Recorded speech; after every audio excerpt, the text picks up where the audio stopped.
અસ્સલામુઅલૈકુમ। આગળ આપણે 11.1ની અંદર દાખલા નંબર 3 જોઈશું।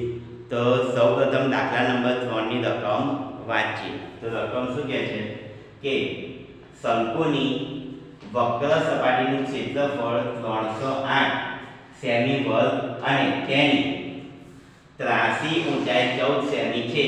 તો આ શંકુનું બરાબર તેમાં બે દાખલા ગણવાના છે। આપણે પહેલો દાખલો કયો છે તો કે પાયાની ત્રિજ્યા શોધવાની છે અને બીજો છે કુલ સપાટીનું ક્ષેત્રફળ શોધવાનું છે। બરાબર, તેમાં જે આપણે પહેલા નંબરનો દાખલો છે એ પહેલા નંબરના દાખલાની ગણવાની શરૂઆત કરીએ। તો આપણને શું શોધવાનું કહ્યું છે? ત્રિજ્યા। ત્રિજ્યાને એટલે શું આવે તો કે r શોધવાનો કહ્યો છે। તો આપણે એનું લખીશું સૂત્ર તો કે વક્ર સપાટીનું ક્ષેત્રફળ બરાબર 308 જે આપણને અહીંયા પ્રશ્નમાં આપેલું છે। બરાબર, વક્ર સપાટીનું ક્ષેત્રફળ આપણને પ્રશ્નમાં જ આપેલું છે। તો એનું સૂત્ર શું છે તો કે પાઈ r n બરાબર 308।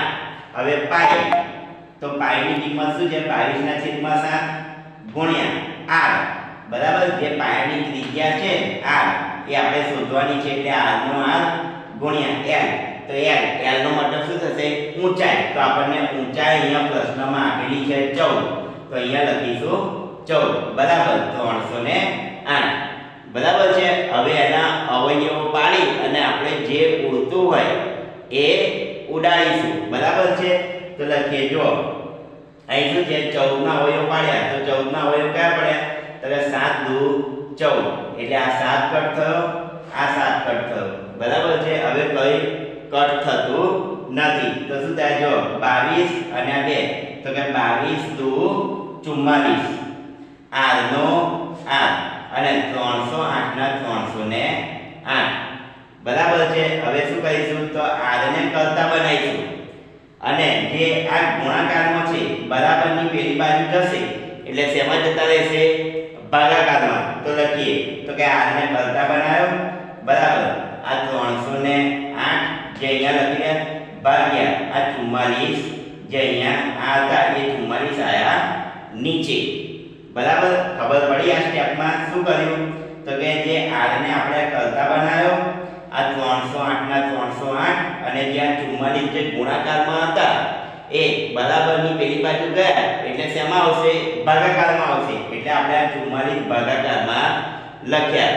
બરાબર, હવે જો 308 ના આપણે અવયવો પાડીશું તો શું મળશે?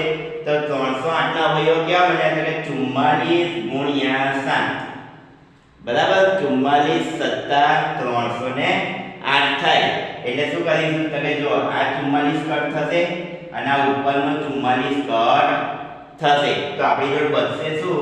તો આપણી જોડે આ 7 વધ્યા એટલે આપણે r બરાબર જે આપણી જે શોધવાનું તો પાયાની ત્રિજ્યા બરાબર તો કે r બરાબર 7 સેન્ટીમીટર બરાબર। જે આપણે પહેલો દાખલો આપણને પૂછ્યો છે કે પાયાની ત્રિજ્યા શોધવાની હતી તો આપણને ત્રિજ્યા કેટલી મળી છે?